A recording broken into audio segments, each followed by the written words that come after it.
Սիրելիներս, տեսեք, փակել եմ չիչխանի հյութ։ Իհարկե, ես աշխատում եմ չիչխանի հյութը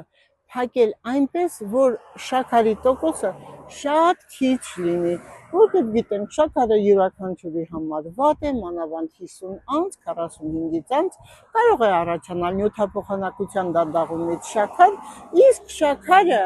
ինչու՞ց է առաջանում։ Հիվանդանում է մեր օրգանիզմի բջիջները, շաքարը մնում է անոթների մեջ եւ բջիջները չեն կարողանում բացվել եւ այդ շաքարը ընդունել, որպեսզի իրենց համար էներգիա լինի, մնում են արյան անոթների մեջ, արյան անոթները ախտահարում են եւ խնդիրներ հետո առաջացնում տարբեր տեսակի։ Իհարկե, պետք է մտածել, շաքարային դիաբետ եթե ունեք, ապա պետք է ապրել շաքարային դիաբետով, հաշտ ու համերաշխ, բայց անպայման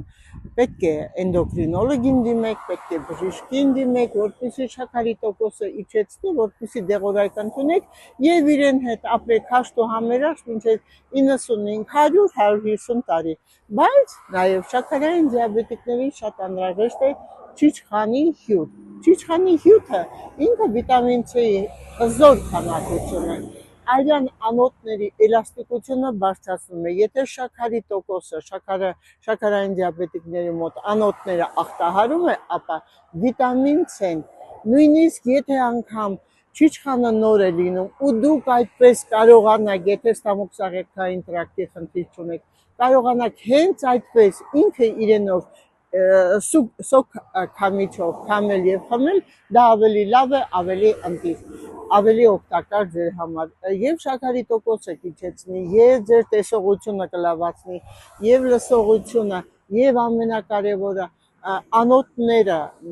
կդարձնի առանցքական, գլխուղեղի անոթները լրիվ նորմալ կսրուցեն գլխուղեղը եւ ամենակարևորը ասեմ երիտասարդ կմնաք, մանավանդ կանայք, դա ձեզ է նաև վերաբերում, իսկ ինչու՞ չէ նաև տղամարդիկ էլ են հիմա ուզում երիտասարդ լինել, չէ՞ որ ժամանակները փոխվել են, նույնիսկ անգամ տղամարդիկ ավելի ուզում են սիրուն երևան, քան թե կանայք։ Դրա համար օգտագործում ենք եւ տղամարդիկ եւ կանայք չիչխանի հյութ։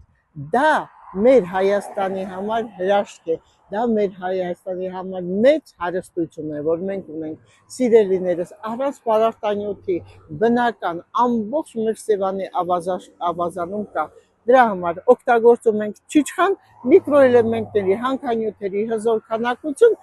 իսկ ուրիշ անգամ կխոսեմ չիչխանի յուղի մասին։